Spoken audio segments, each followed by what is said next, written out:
After the Legend of Everfree movie a couple years back, it seemed the Equestria Girls series wasn't quite sure what direction to take.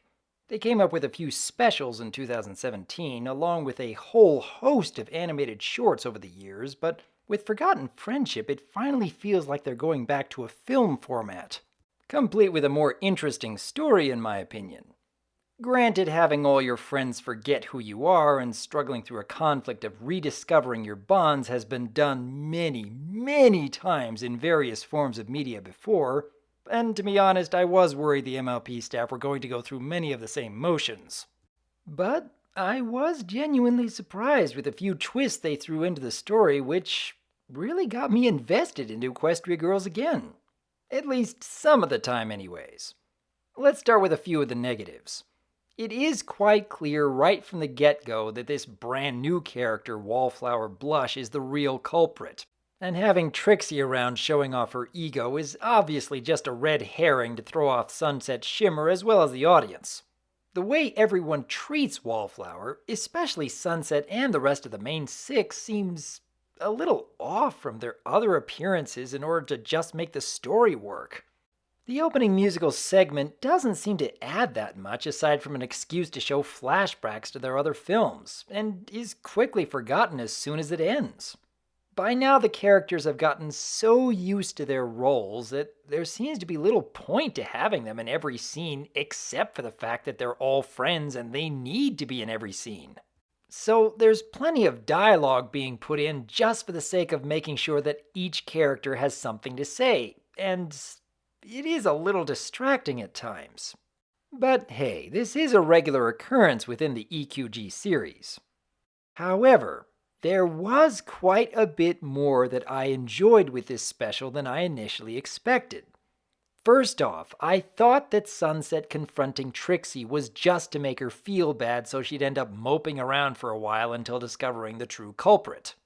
But having Trixie being the only one who believes her plight, even after being insulted, kinda works. It was an added benefit to the story which worked against the expected cliché. Speaking of which, who else here was chuckling when they suddenly cut out the second song in the middle because Sunset was smart enough to try acting while Wallflower was distracted? Only to have Trixie actually comment on how long that song is only a couple minutes later. It's actually quite refreshing when the MLP staff are acknowledging just how many story beats they're retreading and turn them into something comedic. And let's get to what is easily the best part of this special: Sunset returning to Equestria. We barely got a hint of this in Mirror Magic, and now we see that potential fully realized in Forgotten Friendship. How many of us have been hoping for how many years that we get to see Sunset finally meet up with Celestia again? And it was such a genuinely tender moment, too.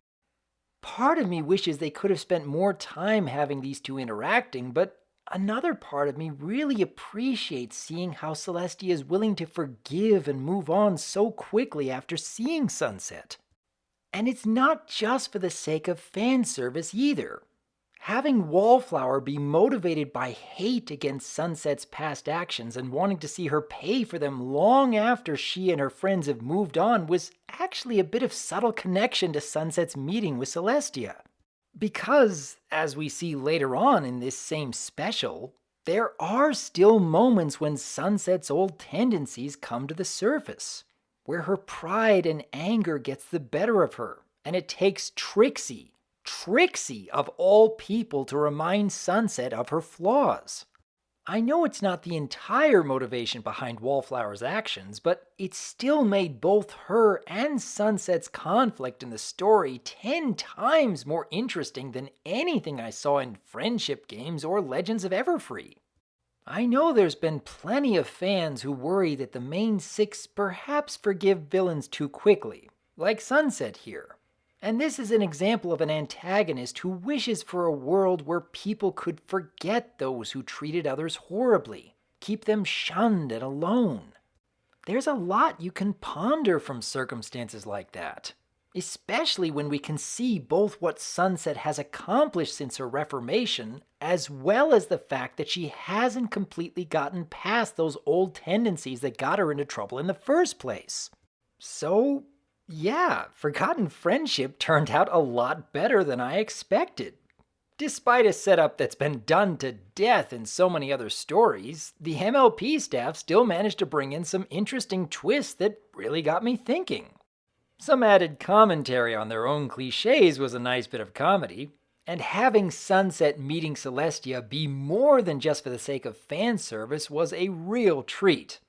Plus, having all those adorkable Twilight moments made for a nice bonus.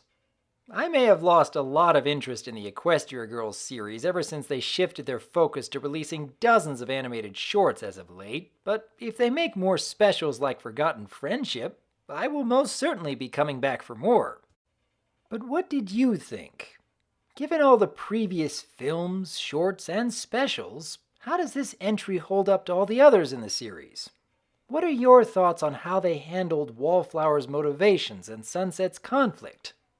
I would like to hear your thoughts on Equestria Girls' Forgotten Friendship. And here's looking forward to the upcoming My Little Pony Season 8 in only a few more weeks. I am Dr. Wolf, and I look forward to hearing from you.